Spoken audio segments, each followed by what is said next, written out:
the future of this legendary sports car is now uncertain. So, what's going on? Why has Nissan decided to close the order books? And what does this mean for the future of the GTR? In this video, we're diving deep into the possible end of an era, the reasons behind Nissan's decision, and what fans of the GTR can expect moving forward.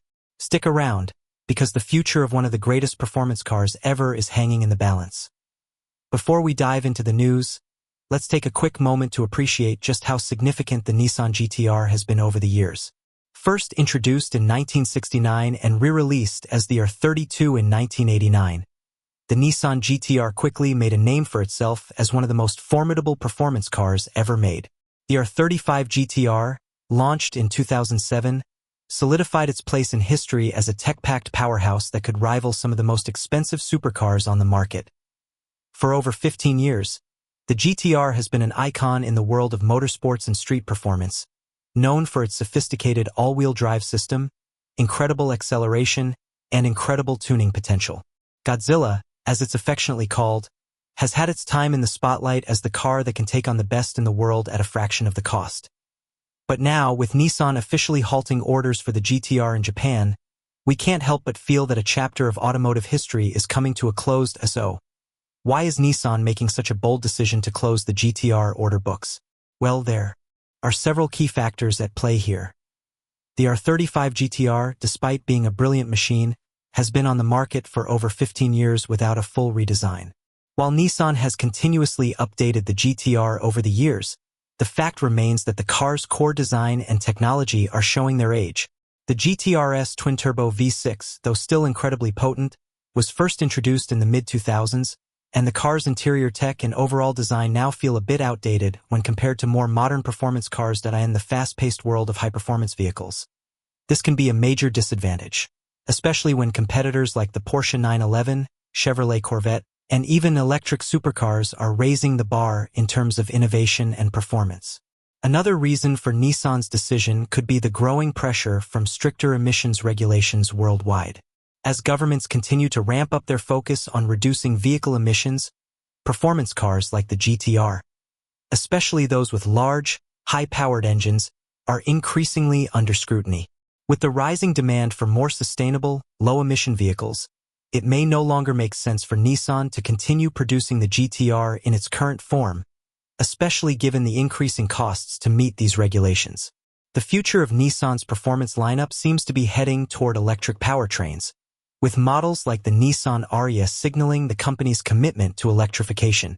Nissan has made significant strides in the EV market, and it seems that the future of performance could be electric, with EVs offering instant torque, high efficiency, and the potential for a new breed of high-performance vehicles. It's possible that Nissan is making a strategic move to focus its resources on electric performance models, signaling the GTR's eventual replacement with something more in line with the future of automotive tech. So, does this mean the end of the GTR altogether?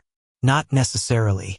While Nissan has closed the order books in Japan, it's important to remember that the GTR still holds a significant place in Nissan's history, and the car continues to have a loyal following worldwide.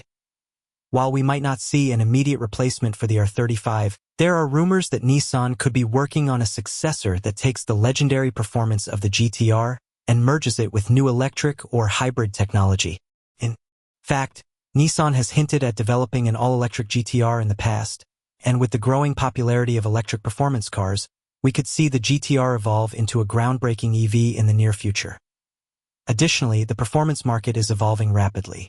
Other manufacturers are already embracing hybrid and electric powertrains, and it's possible Nissan is waiting for the right moment to introduce a new chapter for the GTR with a cutting-edge powertrain that can compete with the likes of the Tesla Roadster, Porsche Taycan, and other upcoming electric hypercars.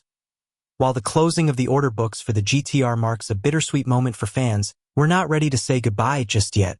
The GTR has been a staple of Nissan's performance lineup for too long, and there's no doubt that the legacy of this incredible car will live on.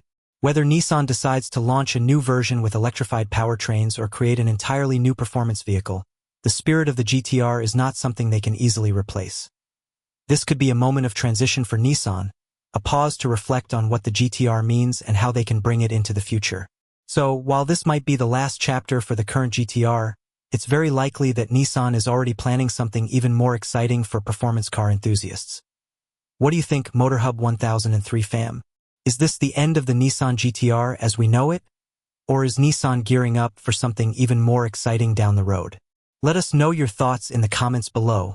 If you've ever dreamed of owning a GT-R, do you think now is the time to grab one before they're gone for good? Or are you ready for the next-gen performance car that might carry on the GT-R legacy? As always, make sure to hit that like button, subscribe to the channel, and turn on notifications so you don't miss any updates on the future of Nissan, the GT-R, and other incredible performance cars. Thanks for watching, and we'll catch you in the next one.